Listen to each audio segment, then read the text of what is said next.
reporters, Ms. Karama and Ms. Panes. So now, these are the continuation of the report with A. So, integrated marketing communication. So, integrated marketing communication, it is the strategy of unifying all the marketing and emotional tools to deliver the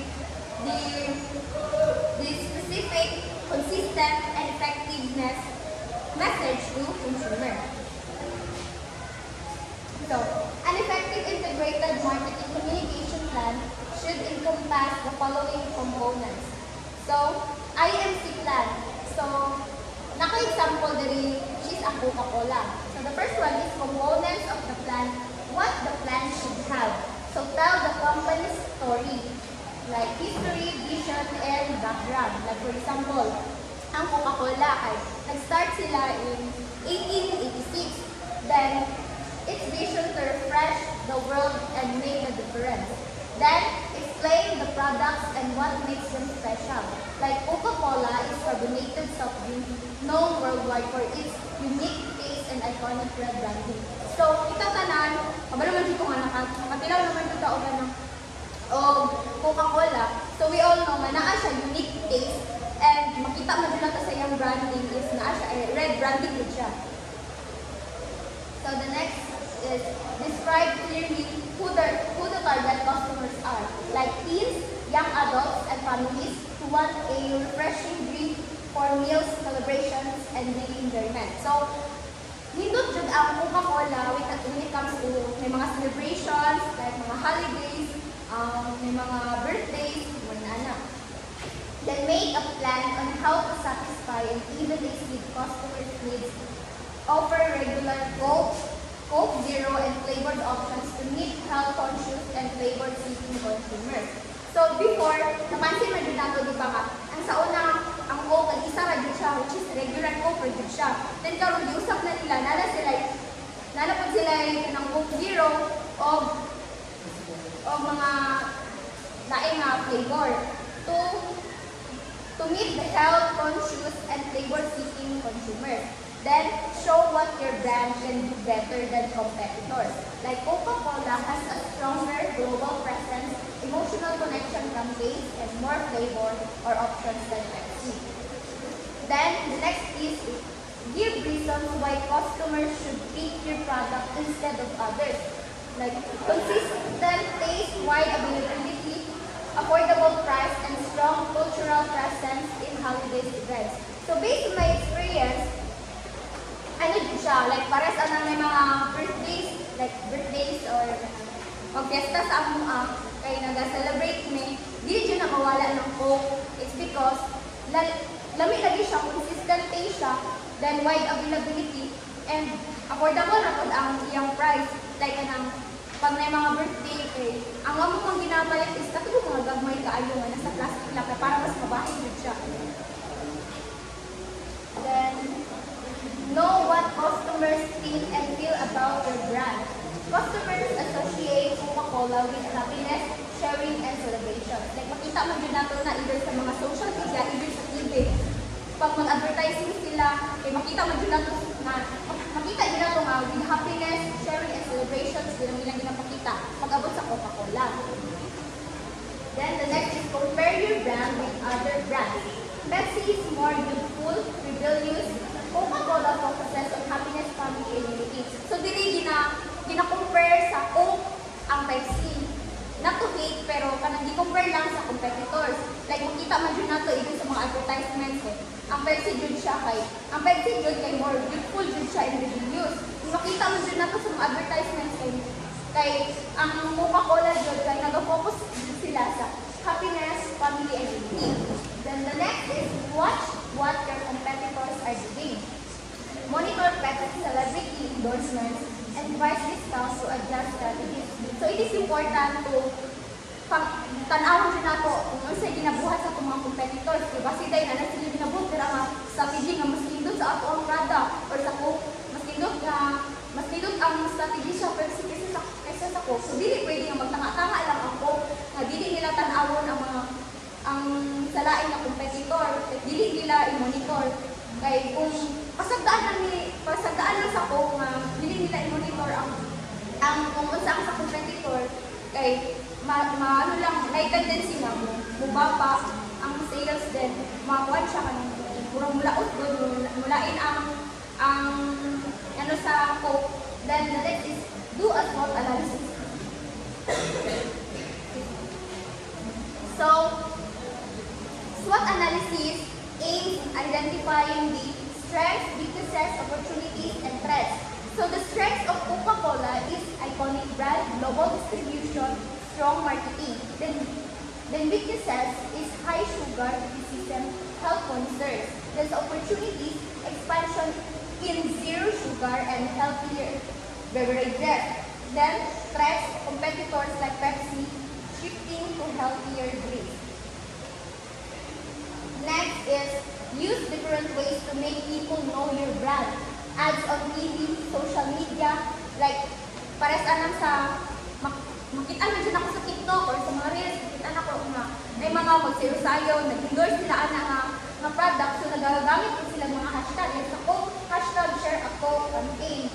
Then, billboards, sponsorship of the Olympics and FIFA World Cup. Then the next is check the plan regularly.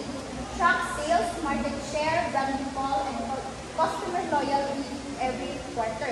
So it is important to track the sales kay kung anong good, kung dili mo i-track or i-monitor na siya kalagayan sa inyong brand sa Coke, kay mutok may yung ganina nga, may tendency na mas mababa ang sales or bali negative na ang kabo. Then, always send the same clear message across all platforms. Like Coca-Cola's core message, open happiness or taste the feeling. So, like ang goal ani is diretso na lang na. The next is understand what customers really want and expect. Customers want refreshing drinks plus healthier options to Coca-Cola introduced Coke Zero Sugar. So, pares ano sa 7-Eleven.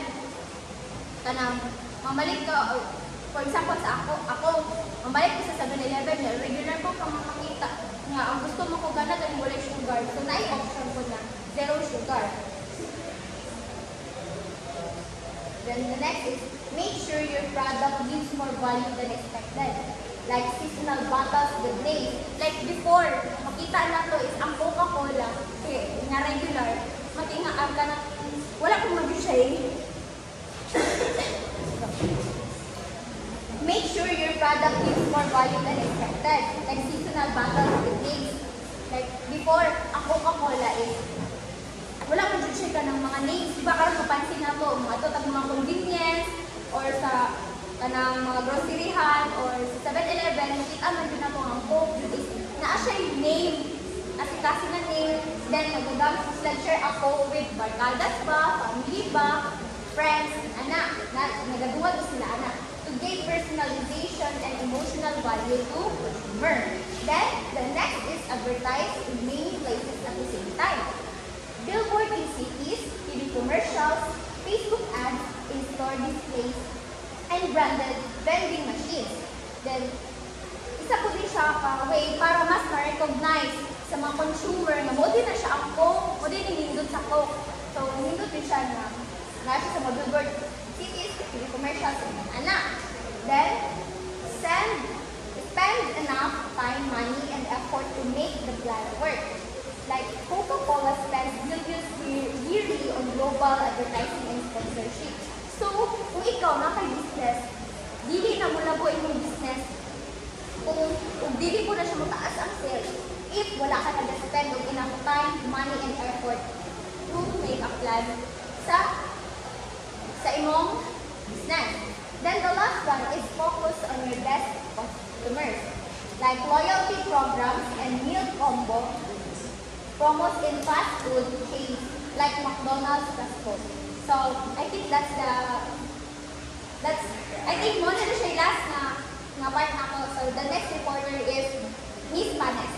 Thank you. So good evening, ma'am. I am the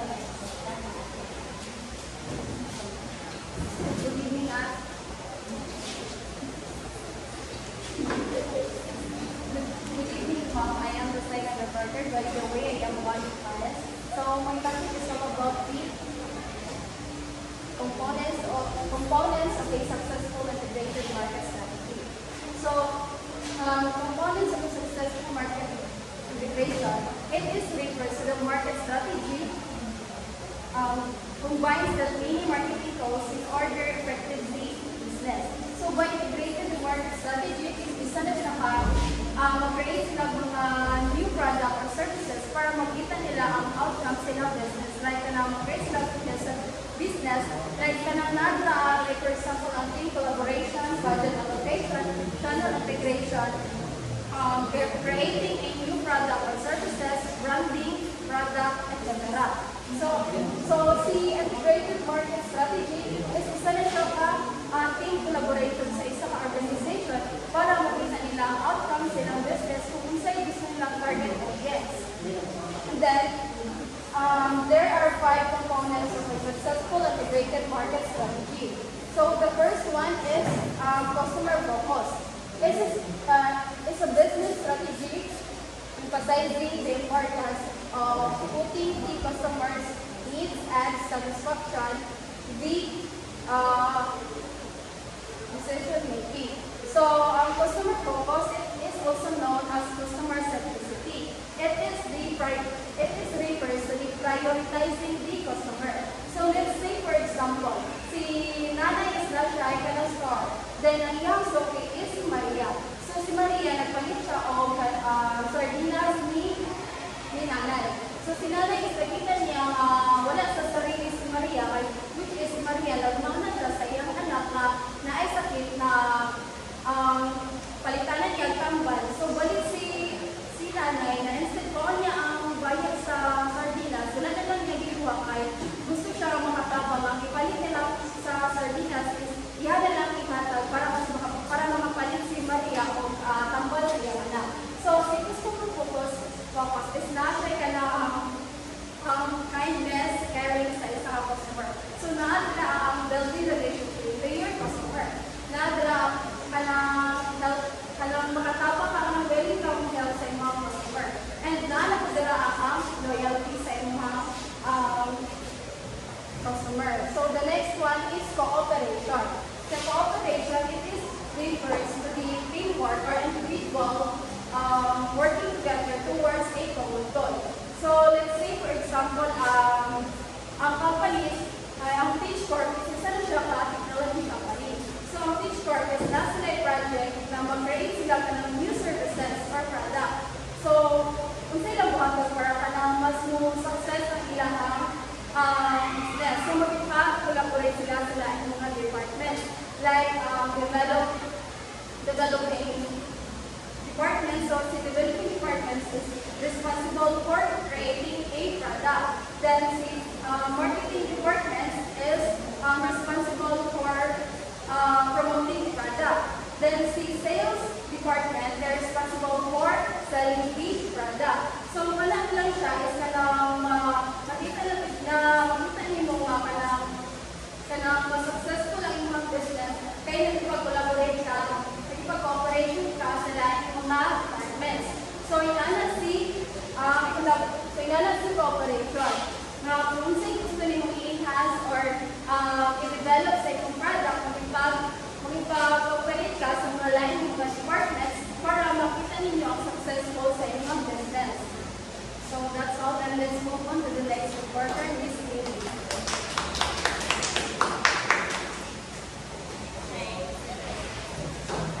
So good evening, ma'am. Good evening, classmates.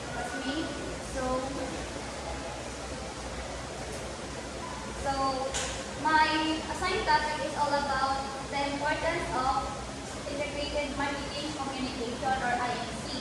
So our IMC ensures that all marketing tools and channels work together to deliver a consistent message to both existing and potential customers. So role in business success. So role in business success builds brand awareness while minimizing costs. Helps businesses connect directly with the customers and fosters two-way communication. Promotes not only the acquisition of new customers, but also to deliver and the development of long-term loyal relationship. So here's the benefits of IMC. The first one is consistency. So customers receive the same brand message across all the platforms. So when we say consistency, dapat consistent siya. So bisag asa na to makita whether bisag asa na to makita na isa ka advertisement, dapat consistent yung taana. Kung ang atong advertisement is pag ang atong advertisement sa Facebook is about Jollibee, dapat mao na i-advertise sa uban online platforms like TikTok, Instagram, or other social media platforms. Then next is the trust and loyalty. So consistency cultivates trust, leading to customer loyalty. So sama sa kapingon ganina, pag consistent na sa akong pag-advertise is magbalik-balik sa customer, makagain tag trust and loyalty sa akong customer. So it helps also to remember our brand is me. Samot na ma-memorize nila na itong gina-advertise. And then next is customer influence. So marketing strategies directly impact customer decision and perception.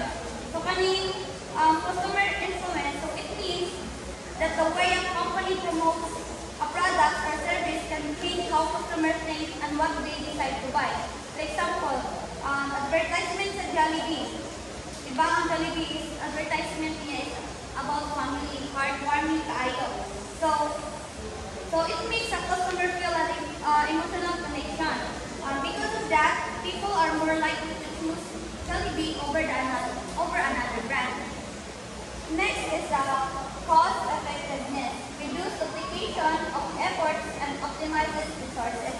So it means instead of creating a different campaign of each platform, so ang IMC nag-allow siya na ang mga businesses is pwede nila i-gamiton or i-adapt ang ilang mga advertisements hindi lang sa Facebook, pwede po siya sa Instagram, sa TV, sa posters para di na sila mag-buat og lain-lahing advertisement.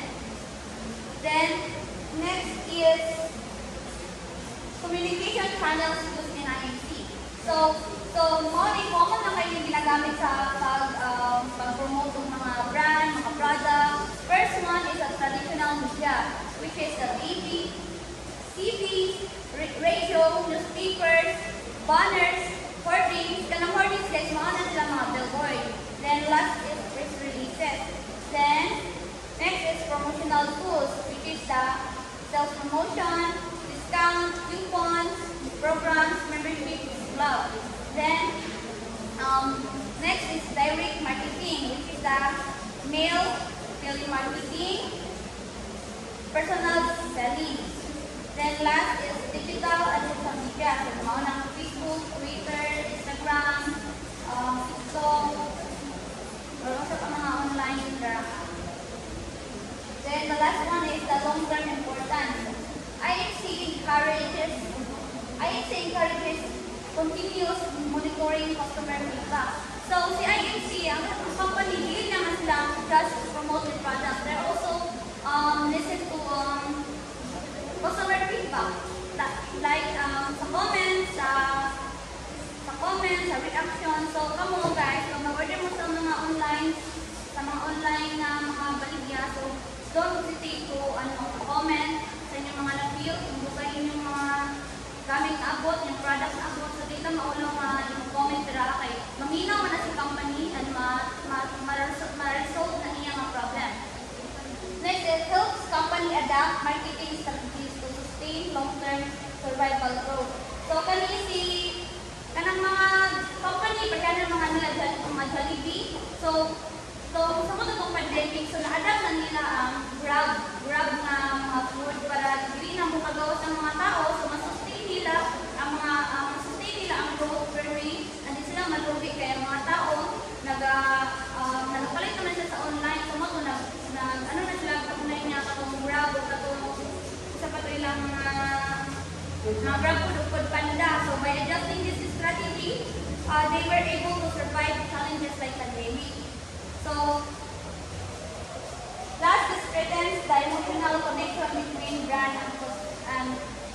consumer. So ikaw nga ikaw nga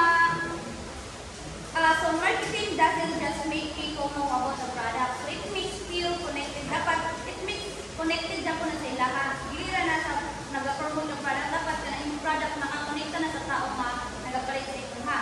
So pasabok ka, like example sa Jollibee, di ba? Ang Jollibee, dili lang din natin na ginapapil na kung tao na din ng Jollibee.